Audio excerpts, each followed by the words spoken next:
What's up, humans, and welcome to a new Psicoactivo. Thank you for being here. Thank you for the support of the last video.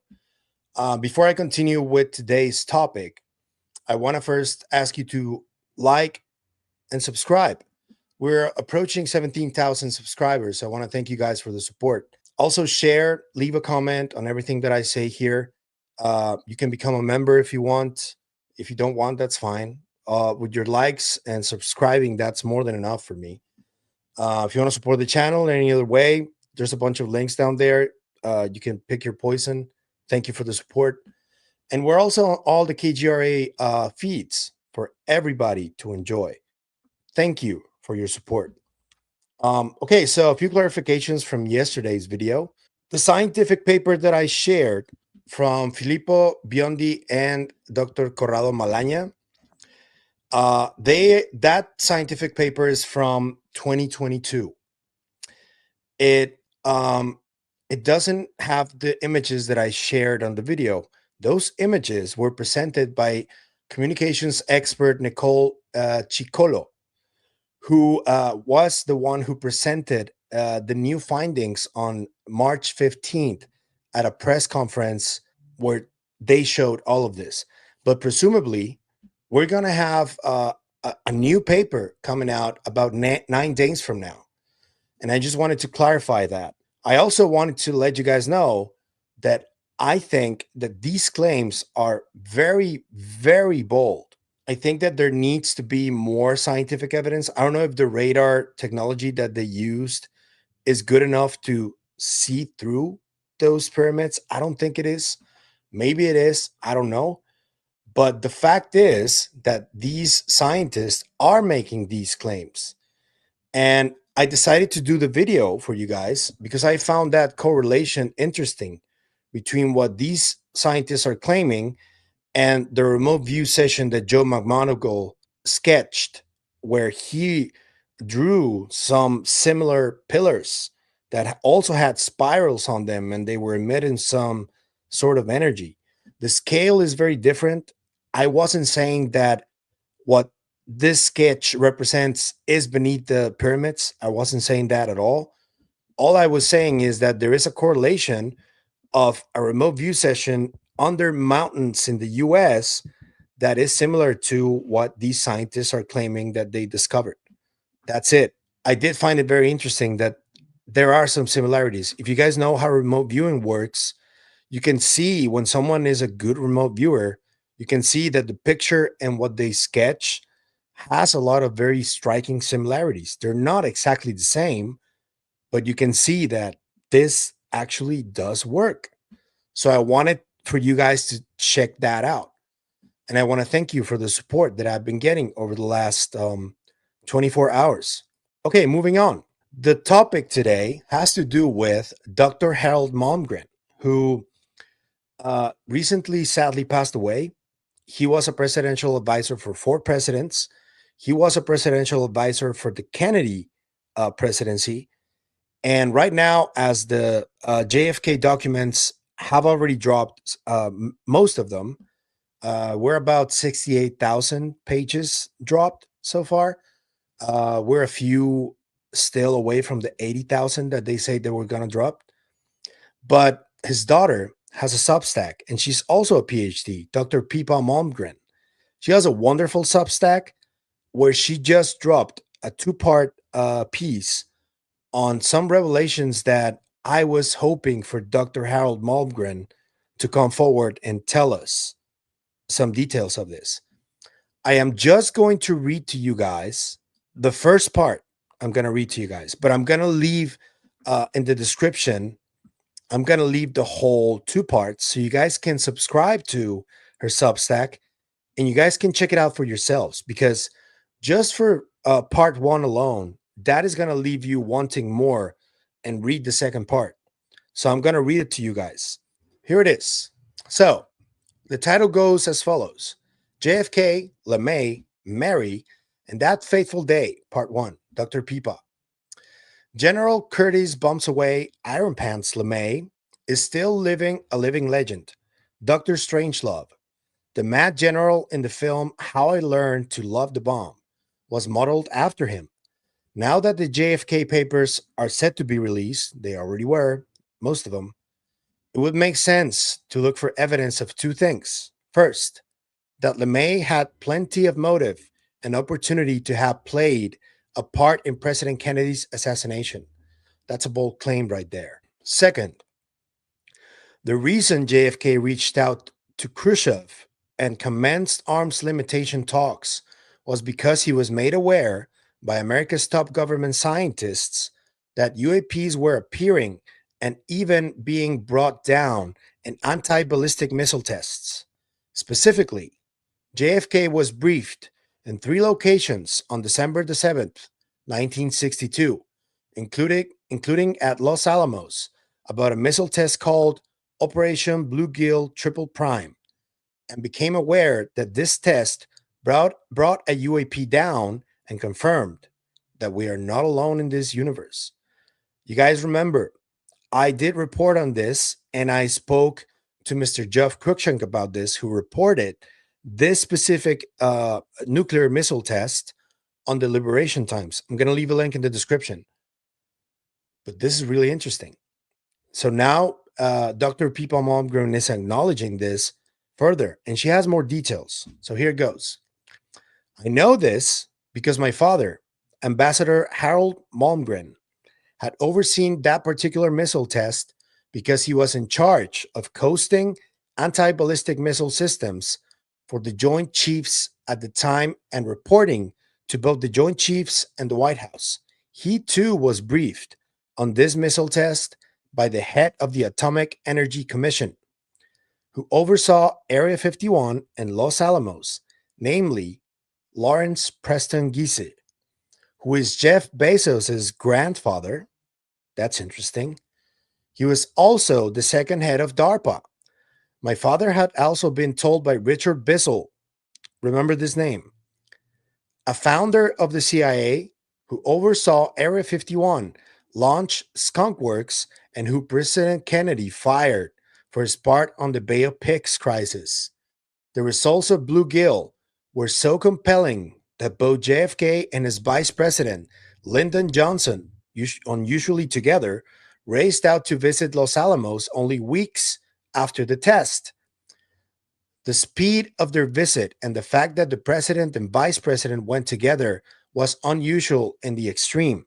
After that trip, Kennedy immediately reached out to Khrushchev and intimated that the US and the Soviets should explore space together. He also pushed for mutual denuclearization.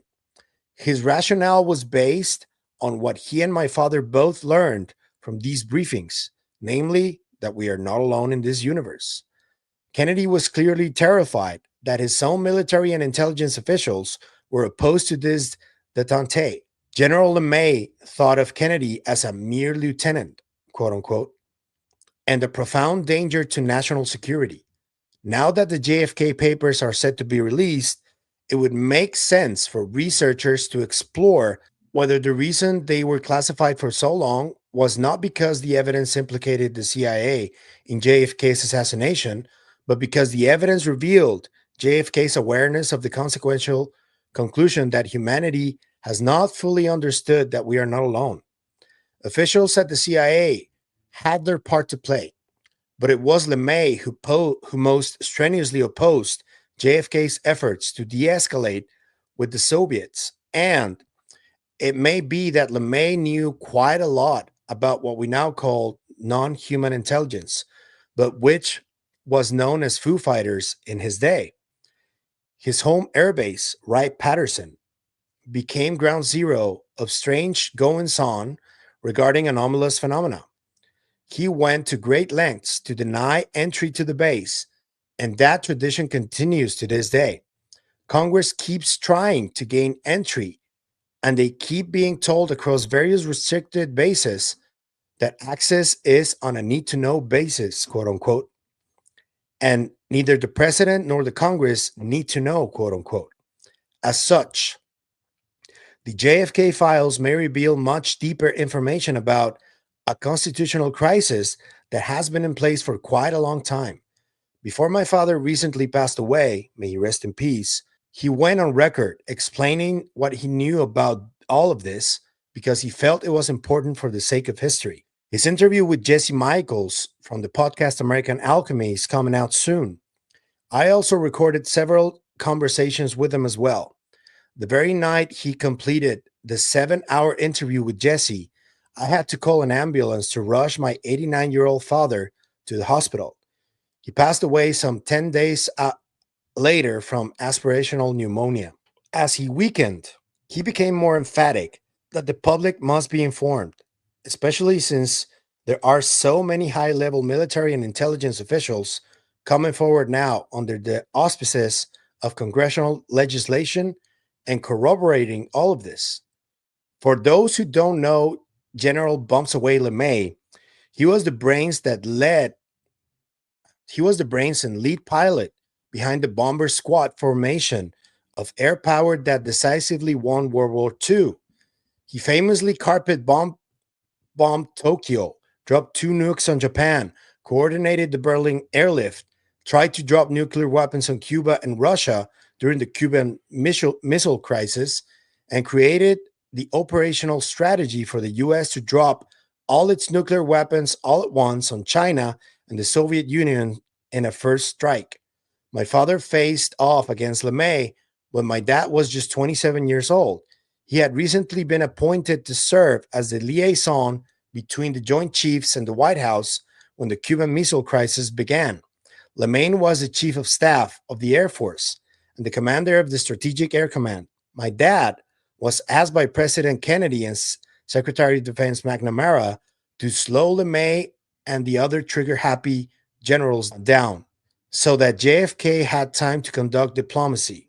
Through a series of clever questions and proposals, Dad managed to block the Pentagon from nuking both Cuba and Moscow. What matters now is that my father felt the full blast of LeMay's anger and outrage. My father viscerally sensed that LeMay was a danger to President Kennedy. This pretty much tells the picture of what was happening. I'm not going to continue reading this for now, simply because I want you guys to read the whole piece, the 2 parts on Pippa's Substack. But you guys have more than enough information right there.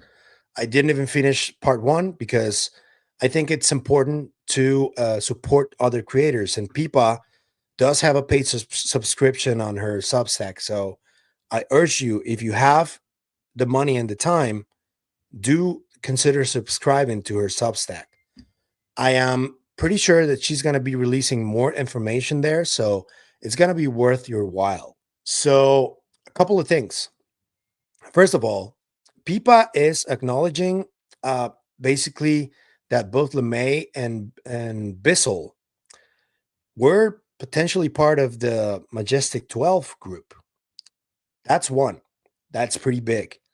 Another one is that right after the Blue-Gill triple prime test, President Kennedy and the Vice President Johnson were seen together, which was not usual at the time. So the fact that they were together getting briefed on something means that it was really, really serious. And we already read that brilliant piece from Jeff Cruikshank on what happened. Jeff even shared some of these pictures of Kennedy at Los Alamos. And I just want you guys to like realize the gravity of Dr. Pippa Malmgren's piece. She's basically saying that Kennedy found out that we're not alone back then after that test on December 7, 1962. This was less than a year before he was assassinated. He went to Los Alamos. He was briefed on this. Her father was briefed on, Pippa's father was also briefed on this. And that's how they know. If someone knows about this, it should be the former presidential advisor who was briefed on this, right? The other part that I find really compelling and interesting is that Jesse Michaels sat down for 7 hours with Harold Malgren. And who knows what else he's going to say there. I would say that we can consider that sort of a deathbed confession. So you know how those go. So we're going to be on the lookout for when it drops. I hope it's soon because the timing seems apt to be dropped right now. But I want you guys to let me know, what do you guys think about this piece from Dr. Pippa Malmgren? And what do you guys think about these revelations about Curtis LeMay and Bissell and Majestic 12? And I know that there has been a lot of confusion about a document that has been making the rounds all over the place for years. When the JFK files dropped, there were some people that thought that this document was part of these files. It's not. I've been reporting on this for months now. I spoke to Jeff Cruikshank about this. He felt optimistic that they may be real, but he said that it was impossible to prove. I also asked Ryan Wood about it, and he told me that it was impossible to prove that this document was indeed real.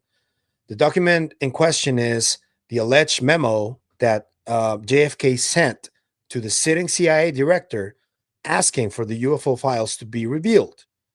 This happened, this memo is dated 10 days before the assassination. That's why people think it's so compelling and so interesting, but it can't be proven to be real. I think it's impossible, to be honest with you, but it is really interesting. So, just that clarification I wanted to tell you guys, because there was a lot of people that were kind of confused. That document hasn't been proven or authenticated. So, there you go. So, let me know what you think in the comments about this one. I think it's really interesting.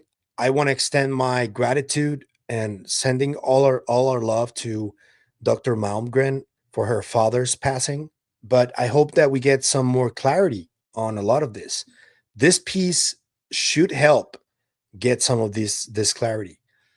Let's hope so. So that's it for me today. I want to thank you for the support. Leave me the comments. What do you think about all of this?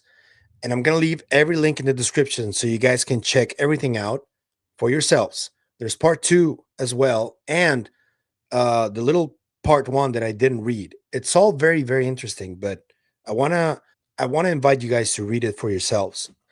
And after you read it, let me know what you think in the comments. What stood out to you? I found it really interesting. So let me know. Thank you. I'll see you guys in the next one. And remember, stay curious, stay inquisitive.